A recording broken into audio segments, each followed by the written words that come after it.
आज Doubtnut app download करें। Doubtnut पर अपने सभी गणित, रसायन विज्ञान, भौतिक विज्ञान और जीव विज्ञान के डाउट्स का करो सफाया।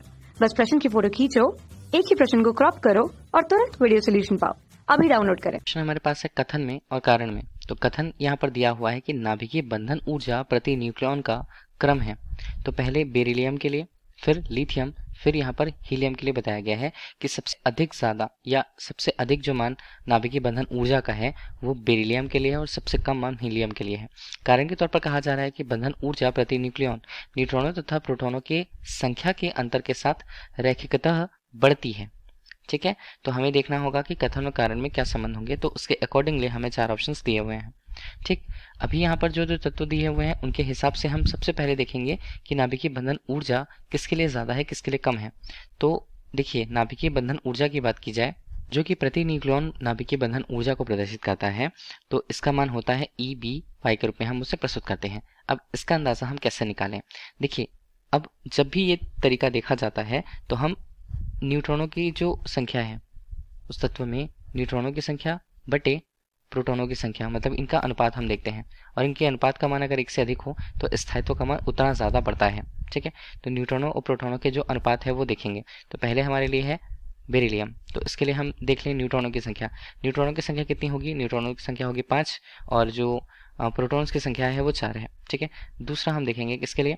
तो दूसरा है लिथियम के लिए। तो लिथियम यहाँ पर हम लिख लेते हैं, तो दूसरा यहाँ पर हो जाता है लिथियम। ठीक है, लिथियम को हमने यहाँ पर रखा, तो ये कितना हो जाता है? ये हो जाता है 4/3 के रूप में। और इसी तरह तीसरा हमारे पास क्या है? तीसरा हमारे पास है हीलियम। हीलियम के लिए इसका मान बनेगा 2/2 के रूप में। ठीक है, तो ये मान तो हमारे पास आ गया 1 के रूप में। ठीक है, 4/3 को अगर हम लिखें तो ये आता है 1.33, और इसके अलावा 5:4 को लिखें तो ये हमारे 1.25। ठीक है, एक क्रम बनाएं जिसके लिए अभी हम बोलते हैं कि जो अनुपात का मान है या स्थायित्व का जो मान है किसके लिए ज़्यादा होगा। तो स्थायित्व का मान हीलियम के लिए ज़्यादा होता है, 2 यहाँ पर हमने लिख लिया 4। उसके बाद स्थायित्व किसके लिए ज़्यादा है? उसके बाद है बेरिलियम का। ठीक है, और सबसे कम स्थायित्व किसका होगा? सबसे कम स्थायित्व होगा यहाँ पर लिथियम का। लिथियम के लिए चूंकि प्रोटॉन और माफ कीजिएगा न्यूट्रॉन और प्रोटॉन का जो अनुपात है वो ज़्यादा है। ठीक है, तो अभी हम कहते हैं ये हमने क्रम किस आधार पर बनाया है? ये स्थायित्व पर बनाया है। तो स्थायित्व का मान किसका ज़्यादा रहेगा और स्थायित्व का मान किसके लिए कम रहेगा? तो सबसे कम लिथियम के लिए होता है। ठीक, और इसके अलावा अभी हम बंधन ऊर्जा की बात करते हैं।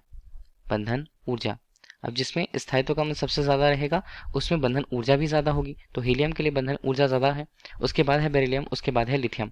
तो हमें जो क्रम दिया हुआ है वो बिल्कुल गलत है। ठीक है, तो जो नाभिकीय बंधन ऊर्जा प्रति न्यूक्लियॉन का जो क्रम होता है वो गलत दिया हुआ है। अब कारण के तौर पर है कि बंधन ऊर्जा प्रति न्यूक्लियॉन हम न्यूट्रॉन और प्रोटॉनों की संख्या के अंतर के साथ रैखिकता बढ़ती है, तो ये भी गलत है। हमने अनुपात देखा, अनुपात के आधार पर हम निकाल पाते हैं कि वो स्थायी है कि अस्थायी है। ठीक है, और इसके आधार पर हम बंधन ऊर्जा प्रति न्यूक्लियॉन की गणना कर पाते हैं। तो ऑप्शन यहाँ पर जो दिया हुआ है कि दोनों गलत हैं, तो ये हमारे लिए ऑप्शन डी करेक्ट होगा। Thank you.